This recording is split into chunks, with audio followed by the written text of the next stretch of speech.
My name is Ben Walker. I'm the Vice President of Market Analytics at Environ. So I look at pricing, regulatory, and market fundamental trends for natural gas and electricity across the U.S.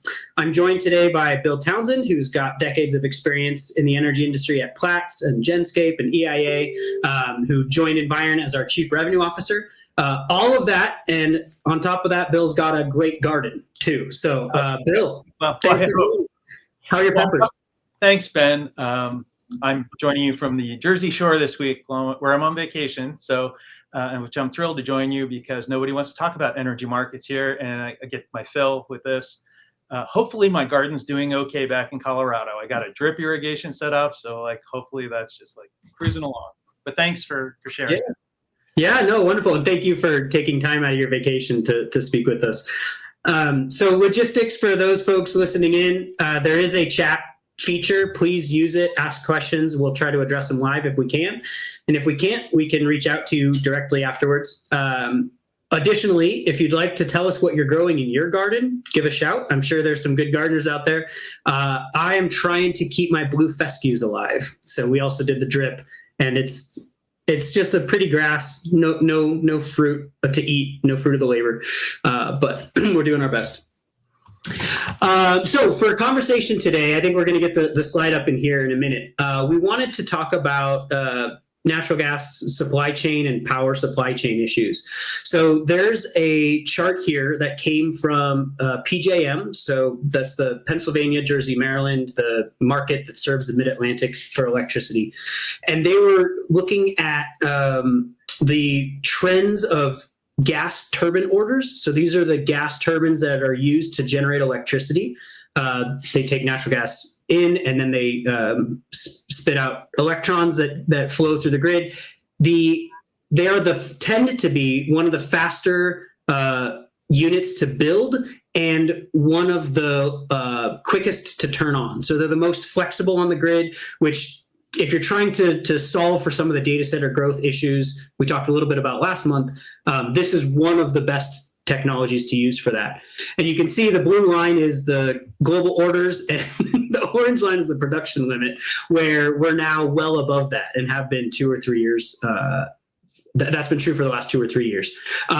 This stood out to me, Bill, as a bit of an eye-opener, right, of what the industry is trying to do, what the grid is trying to do. Any takeaways initially from you when you see this? Yeah, I mean, I've lived through this whole chart in the power business, and I was thinking about the previous times when there was a boom in orders, right? Back to those spikes you can kind of see of when gas was we used to joke around, gas was free then, basically. It was the price was so low that it felt like it was free. And so the orders for building new capacity were off the chart. The suppliers, the manufacturers having difficult times meeting those orders. The backlog was long, and then conditions changed, and the orders started getting canceled. And you can see those downturns. So I think, this seems to me like a reaction of what's the recipe that the industry knows how to satisfy the demand. They're seeing unprecedented demand growth, right? And they're like, well, what's the old tool that we have to deal with that growth? We know if we build gas turbines and gas combined cycles, we can deliver the power reliably. We know their performance profiles. We have lots of experience managing those over time. So it feels like we're leaning, or the industry is kind of leaning back on a tried and true. The other thing is, what is this? If we were to do this, right, and the manufacturers could deliver this, what is that going to do to prices for our customers, right? If this becomes the future reality, it feels like we're going to have a lot of demand on natural gas. And do we have, as I know we're going to talk about later, the export projects of gas leaving the country? What does that mean? Does our production keep up with this kind of demand plus the exports of LNG? So I don't know. You think a buyer should read into this if they see this chart? Yeah, it's funny that this one chart speaks to both gas and power, even though it is just power turbines.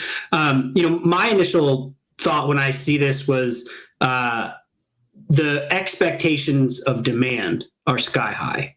Right, the grid is saying, this is a bit of a panic signal from the grid to say, we're trying to build generation as fast as we can. And so my first thought in seeing that is, one, you're not going to be able to build gas turbines as fast as you might want or as many as you might want. So what's the technology that steps in, right? Are we going to start anytime you see high demand and kind of this constraint? That's where innovation happens. And so you could see innovation on the gas turbine supply chain side, but you've got these, is it solar? Is it wind? Like, do we think there's a next thing that's going to come online and help solve this? Or are we just in this demand is higher than supply can ever be kind of environment, which has obvious implications for pricing? Well, yeah, I mean, I believe in markets. Like, markets figure this stuff out, right? If the price signal's there, lots of creativity happens. And like I was pinging you earlier this week, I just realized my state and 30 others have made plug-in solar illegal, right? And you go, plug-in solar is not going to solve this much, but they did install about 1 gig of it in Germany. So, like, out of this chart, like, yeah, that would be a small slice of that needed capacity, but that might be one of many solutions that we start to see, right? Where the regulatory or the market structure changes such that 1% of this gets met by some other means, and then another 1% gets met by another means. I mean, hopeful that we see that kind of thing rather than really steep price increases. Yeah, the pie, right? There's so many slices of that pie. Let's stay on the plug-in solar for just maybe one more minute, right? So Okay. This is helping residential buyers. I've heard as apartment solar, right? But it's residential buyers, apartment dwellers, renters, putting a panel, plugging it into an outlet rather than into their meter, and just helping that. One of the things that I think is interesting of this is it maybe shows some regulatory appetite for what the tools come. Speak a little bit about that regulatory appetite. How are we looking at that from a buyer's perspective? Yeah, I think, well, actually, I don't know if it's regulatory appetite, but I kind of look at it as the political forces of the residential and small businesses are telling their state legislators, we want another solution that has a lower capital cost, and the legislators are actually writing these laws and getting them passed over some utility objections, right? And I think that's kind of maybe where things have changed or shifted a bit. And when we talk about PJM capacity market, I think it's a similar dynamic where the needs of the many are starting to push back on the needs of the more powerful business interests that have driven a lot of the industry. And hopefully that's going to come to some solutions, some real solutions, and it's not just going to be a pendulum, right? So.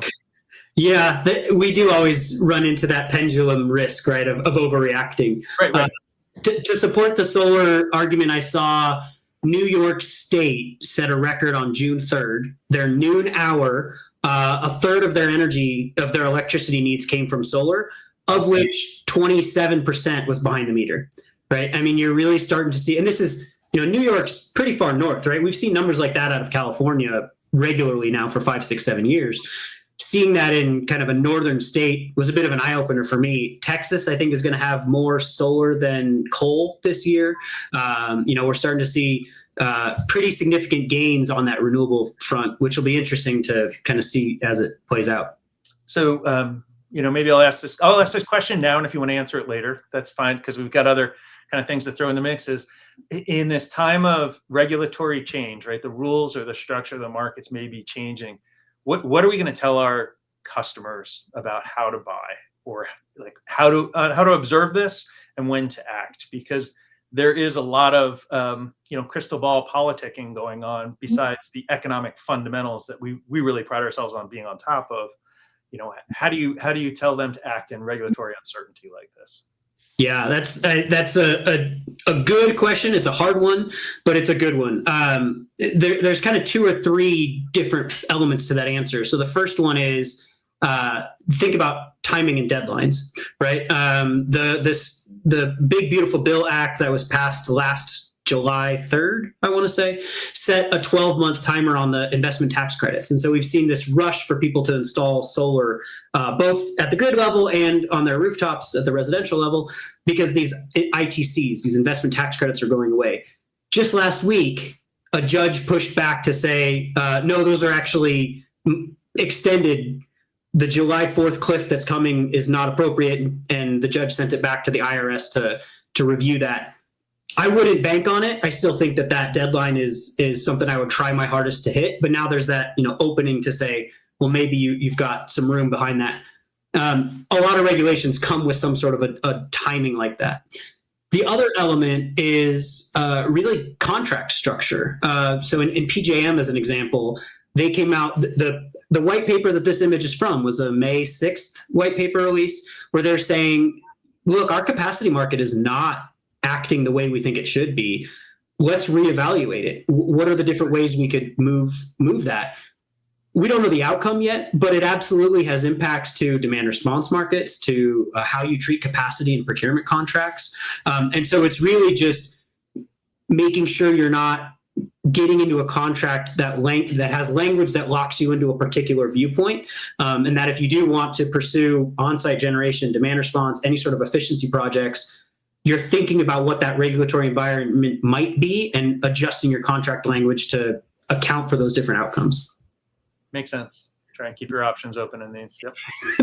That's the name of the game, right? Is do the best you can. So let's pivot to some economic output items right now. Economic outlook items, excuse me. From that same PJM white paper, they referenced this idea of a compute heat rate. And so for listeners, the compute heat rate is trying to take how much dollars do tokens cost for AI companies to generate, and what is the electricity per token, and do the math to say how much are AI companies willing to pay for electricity, at what cost level are they competitive. And the result is anywhere from $500 to $50,000 a megawatt hour, with the weighted average being 5,000, right? Bill, what do you do with that as an energy buyer? I mean, I think my reaction to this is like many of our customers. It's like, well, it's ridiculous to have to compete with that kind of demand, right? As a business or a community as a whole. So like again, it points back to the regulatory environment. Like, how is that demand for AI going to be met without causing the rest of the economy to suffer those prices? And is that through disconnecting that demand and having it manage its own supply, or have it be a separate disconnected market? I think, and you see the politics both at the state and the national level starting to talk openly about those things. And so I think, again, this is going to be, it may take a while to sort it out, but I can't see that price realizing in these markets without a gigantic political upheaval, right? I mean, it's just going to feel unfair to everyone. So that's kind of where my head's at. It's like that's a future that won't happen, $6,000 prices in the States. But where we end up is the big question, right? Yeah, political and economic, right? I mean, I don't think our economy can swallow that level of prices. It's certainly a bit of a scary metric to think that that's what you might be up against. To your point, though, at the regulatory level, PJM and ERCOT are leading the charge, but we're seeing this in probably 24 different states where they're trying to set rules specifically for large computational load. We can turn you down, we can turn you off, we can require you to participate in the frequency and voltage regulation market to keep our grid stable. PJM is actually doing their whole backstop auction later this summer, which is specifically to carve out, we've got capacity for the existing and capacity for new, and making those two different markets. So it's kind of the biggest, I heard somebody describe this as a generational challenge, which I think of that as, this is really the biggest change in energy markets since they were built, right? 20, 30 years ago. Yeah. Yeah. And the markets weren't designed to handle this rate of accelerated demand growth, right? Like the structures have not been tested on that. And there's a strong, like a lot of the regulatory commissions, right? They have a duty to protect consumers. They're going to exercise that duty to do so. However, again, back to like markets do work. If those AI companies are willing to pay $6,000 a megawatt hour, right? Like a lot of options are open to them to solve the problem, or to get other people to solve it for them that don't necessarily have to be the traditional capacity, brought on through an interconnection queue and available to the general grid, right? You got that much money, you can practically like bring in, I don't know, like, your own sun from outer space. It's like, it's a lot of money to solve what is essentially an engineering problem, right? So we might see a lot of behind the meter generation, co-located with these data centers, and these data center companies might become power companies in that sense. I wouldn't be surprised if that happened. Yeah, I don't have the breakdown of that previous chart we looked at of how many turbines are from power companies versus AI companies, right? I saw a stat the other day. Google's AI budget is larger than Russia's military budget. Wow. Which it kind of puts that in perspective, right? Of kind of what we're up against now as buyers and how we're trying to navigate that challenge. Mm-hmm. Yeah, it's and then just to put that last point on the cleverness of the behind the meter generation, data centers are absolutely trying to solve for that. You're seeing all sorts of crazy, like, let's put data centers in space. Let's restore old airplane engines, right? And bringing mothballed airplane fleets on site. I do think there's a lot of action there. As a buyer, I'm actually looking at the gas flow, right? So if that's kind of the easiest way to generate electricity, it's the dominant fuel we use across the US. If I'm a data center and I can't get power from the grid, I'm looking at gas next. And if I'm worried about gas pipeline capacity now.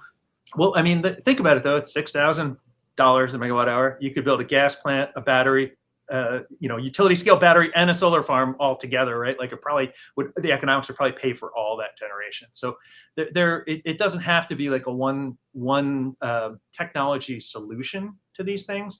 I think that given the amount of capital that they're willing to deploy to get that AI capability, like it could be a mix, right? It could be very resilient. And I think it's how do we incent them and the other regulatory entities, the other market participants, to not have a crazy solution, have one that we all are happy with in 20 or 30 years. That it doesn't mean we've kind of like created infrastructure that we all want to throw away, right? I think that's the challenge for the whole industry to sort out here, because the demand is growing quickly. We've got to start solving it quickly. 100%. Yeah. So let's talk about infrastructure projects for a little bit here. Okay. So we're looking at, if memory serves, we're around 110, 108 BCF per day of production of natural gas. There's 32 BCF of pipeline growth, 32 BCF per day coming in the next 2 years. Of that, 80% is to support LNG exports, and 90% of that pipeline growth is just in Texas and Louisiana. So we're seeing an immense amount of infrastructure development on the pipeline to move gas around, move it to the Gulf Coast and move it out. Again, if you're sitting there and you're looking at your budgets to say, what am I doing about this? If I'm thinking about my budget 27, 28, 29, how are you acting with this information? Yeah, I mean, I would say, like, thinking about the two things we just talked about, like that exporting of natural gas, I think of, okay, it links us to the world LNG price more, the more volumes we're exporting.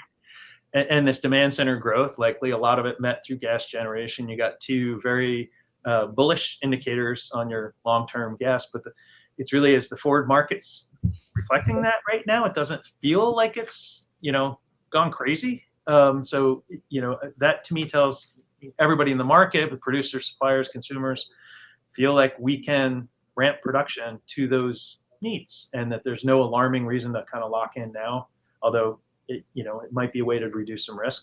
I don't know. What are your thoughts on that? Like, thinking of from a buyer's perspective, if all this big stuff's going on in the economy with LNG exports and data center, and I'm need a lot of gas to burn in the next few years for heating. Yeah, it's the two things that jump to mind. One is timing, and one is how important is cost stability to me. So we do have, some clients who are looking at 5+ year purchases of natural gas, just because it's such an important inputs to their bottom line. Right. So, for them, look, a $380 gas price for the next 7 years, they'll take it. They're not going to sit here and pick up nickels in front of a steamroller. If you're a little bit more flexible or a little bit more, you're near Atlantic City, right? If you're a little more willing to be at that craps table, there is the timing question of, are these pipeline projects going to finish before the infrastructure to export it happens, right? Is that a bit of a race condition to say, if the pipelines dump gas right into Louisiana and we got to wait 3 months for the export terminal to come online to take it out, there might be an opportunity there. I saw that we had 40 years of natural gas supply available and recoverable at under $4 a decatherm pricing. Yeah. demand could double, and we've got 20 years, right? I mean, we've got plenty of gas in the ground. We can get it out at cost-effective prices. Mm-hmm. It's just the market is going to go up and down due to these other weather and infrastructure projects, less of, what's the actual fundamental of the gas out of the ground into the pipeline into your burner. Well, I'm hearing that if I'm a buyer going, gas prices are pretty safe for a while. There's going to be fluctuations, of course, month to month, season to season, but with that kind of supply picture, none of these things are scaring me.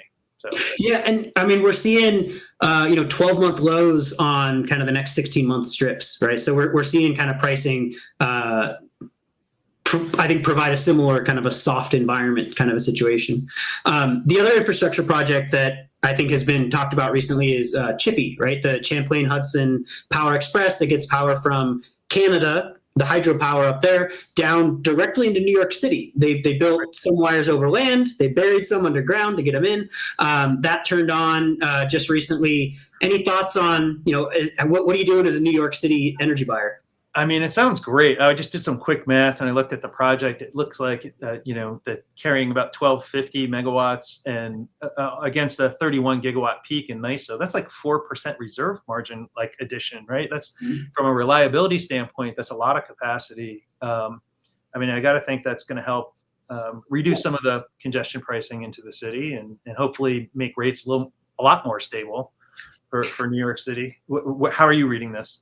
Yeah, it was interesting. It was a little bit too late to bid into the first couple months of New York's capacity auction.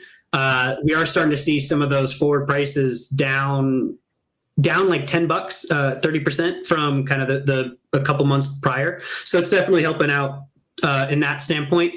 We're still kind of waiting for it to impact forward prices. I think the region as a whole has grown in terms of demand, and so there's a lot of there's some hope or optimism that it might suppress LMPs. The hourly real-time pricing.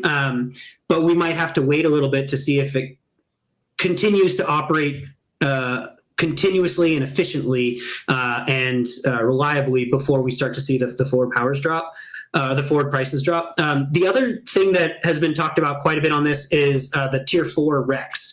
If you're in that region, you're probably following it closely. I won't go into it too far other than to say we finally have some.